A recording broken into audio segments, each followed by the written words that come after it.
This is where you start to realize that you can actually do anything you want. If you can analyze numbers, you can analyze emotions as well. You just don't know it yet. Any trait this world has to offer.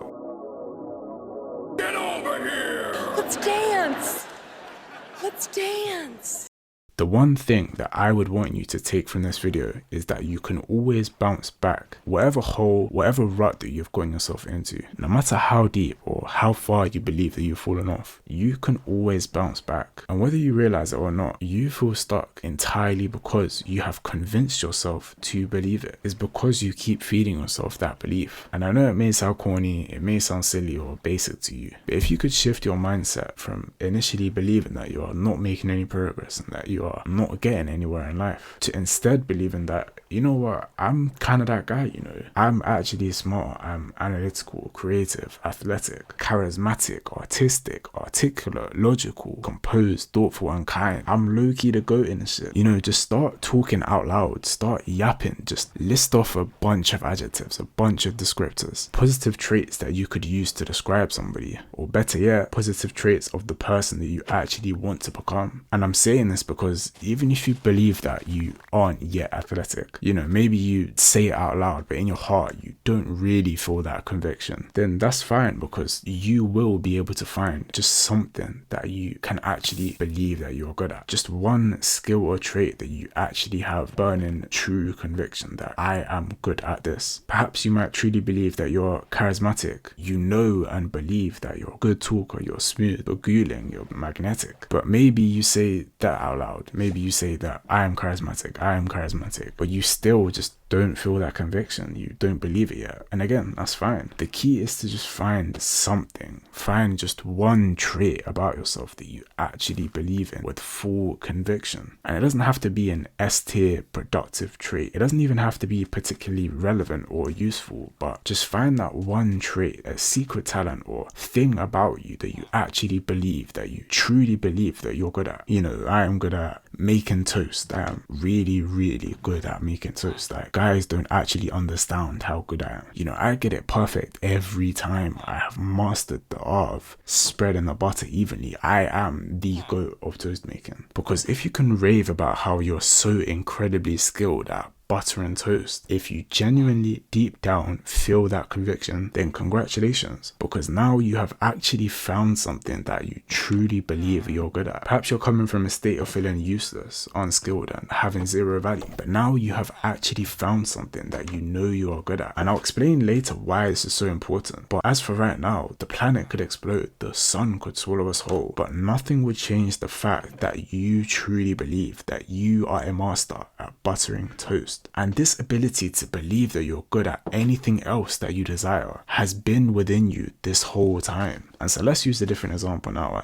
I don't want to drag the toast thing. I don't know, let's say that you feel a burning conviction that you can type really, really fast, that you are a top 1% typer, or perhaps you can land a bottle flip every time, that you are a top 1% bottle flipper. And let's say you start yapping, you start talking out loud, and you find your flow and you affirm to yourself that you can actually believe, you have that conviction that you are a top tier elite typer, that you are a master typer or a master bottle flipper. You feel that conviction, and so now use your imagination to link this to another trait or skill. So because you are good at bottle flipping, let's say you can land 100 in a row or 50 in a row. So you're good at bottle flipping, and so you truly believe that you have the focus and composure to land those 100 consecutive bottle flips. Or perhaps you know and believe that you can type really fast. You're an elite typer, so therefore you can start to allow yourself to believe that you have, say, elite level hand-eye coordination skills. Because if you are an elite typer, whether you realize it or not, you have great mental and physical dexterity. So start believing it. Or even if you aren't a top 1% elite typer, everybody on this planet can find something that they are above average at. Any random skill or trait, just use your imagination. And so you want to be able to link this niche talent or random skill to another more versatile or fundamental skill that you truly believe that you have true true conviction that you possess. So maybe you read a lot, you know you're a fast reader, you believe you are a fast reader, you believe that you are a good reader. And so from this origin, you use your imagination to create a tree. You link this skill of being a good reader to being a good synthesizer of information. And so now you can allow yourself to believe with conviction that you have good comprehension skills, and therefore you have a good grasp of the English language or whatever language it is that you are reading. And if you have a good grasp over the English language, then there is no reason why you couldn't be a good speaker, to be charismatic, a good orator. And so you want to continue to link these skills to one another, because this is where the magic happens. This is where you start to realize that you can actually do anything you want. You can actually become skilled in whatever you want if you convince yourself to believe it. So again, if you are a good typer, you have good dexterity and good hand-eye coordination. Therefore, you can probably assume that you're going to be good at video games. And maybe you've already affirmed that you're good at video games. Maybe you know already that, okay, I'm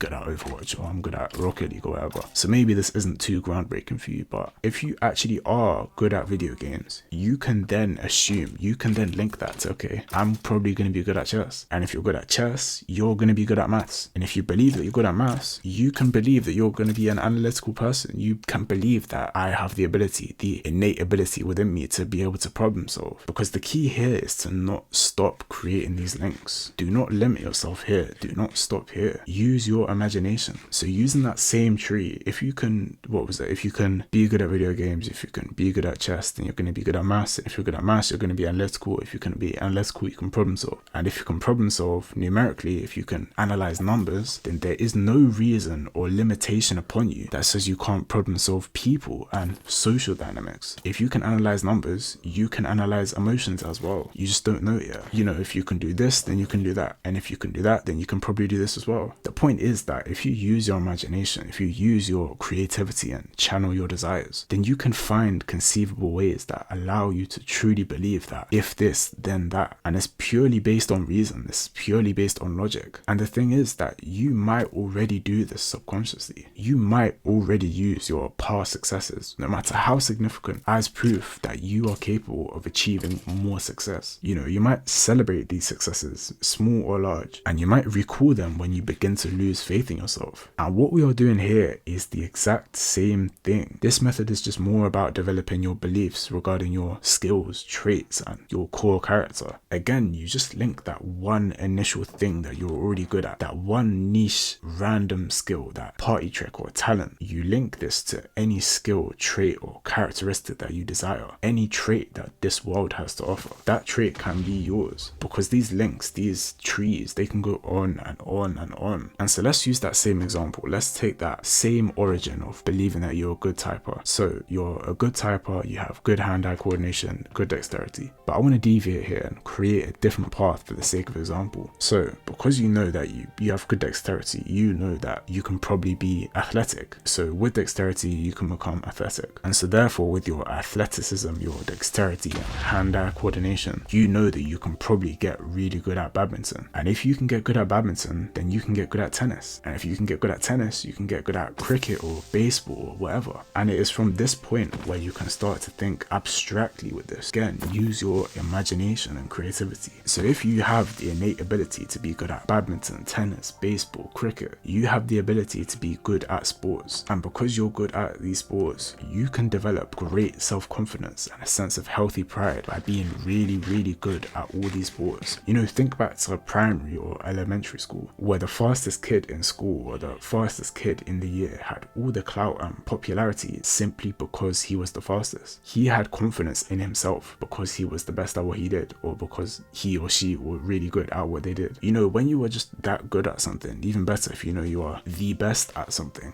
If you are the best at what you do in a given room, if you are the best at what you do in your county or country, you can actually use that as a source of pride and confidence if done in a healthy and sustainable manner. And this is why champions, athletes, and superstars, high performers have that confidence or aura about them, because they know deep down, they believe deep down that they are the elite or best at what they do. You know, I am an elite, top performing boxer, top performing sprinter, an elite musician, top tier debater, but also also because in a way that confidence, that aura, the burning desire and belief in themselves to make a belief a reality, that confidence has transmuted itself, has manifested into their reality. And you can learn to truly believe, you can learn to adopt and to convince yourself to live with that same desire and faith. You can learn to believe that you are athletic. You can truly learn to believe that you're charismatic or good at whatever you want. And you do this by breaking down just that one thing that you truly believe that you're good at, no matter how random or no matter how goofy you think the origin is. And from there, just use your imagination, use your creativity to keep on linking it to new traits and skills. And I say this because there is no reason whatsoever to overcomplicate self-belief. You know, we suffer more in our imaginations than we do in actual reality. So don't let thoughts that your own mind has come up with, don't let your own thoughts feed each other until you're growing a cesspit of doubts in your mind. Because if you can spiral into a descent of doubts and anxiety, then you can also spiral upwards into an ascension of belief and positivity. Every adversity, every failure carries with it the seed of equal or greater opportunity. Remember that always. But yeah, that's about all from me. I do encourage you to take a second out from your day and to begin to create your own web or create your own tree of if this then that, until you can somewhat convince yourself that you can be good at any given skill that you desire. But remember that you're not going to be clicking into gear instantly. This method isn't going to necessarily enlighten you like the Buddha. The key is that as long as you start to see, oh okay, I can see what he's talking about, I can see that would work, or yeah, that makes sense. As long as you can see what I'm getting at here, then that is a great starting point. If you can see that, oh, because I'm good at cooking, I have the potential to be good in this also. And then if I'm good at that, then I can be good at this and X, Y, Z, and so on. The most important thing here isn't developing an unbreakable and burning self-belief in one session. The key here is more to plant that first seed of belief and opportunity in your mind. The key is to continue to develop and nurture, to feed these thoughts until the light of your positivity and the light of your belief extinguishes and it incinerates the roots of doubt that are clinging on to you. All that you need to do is to try your very best and to have that first initial belief, that first sense of faith. And from here, do whatever you need to do to not let anybody trample the seed while it's still young and growing. Protecting this seed of belief, protecting the seed of faith, this is all that matters. So take it easy.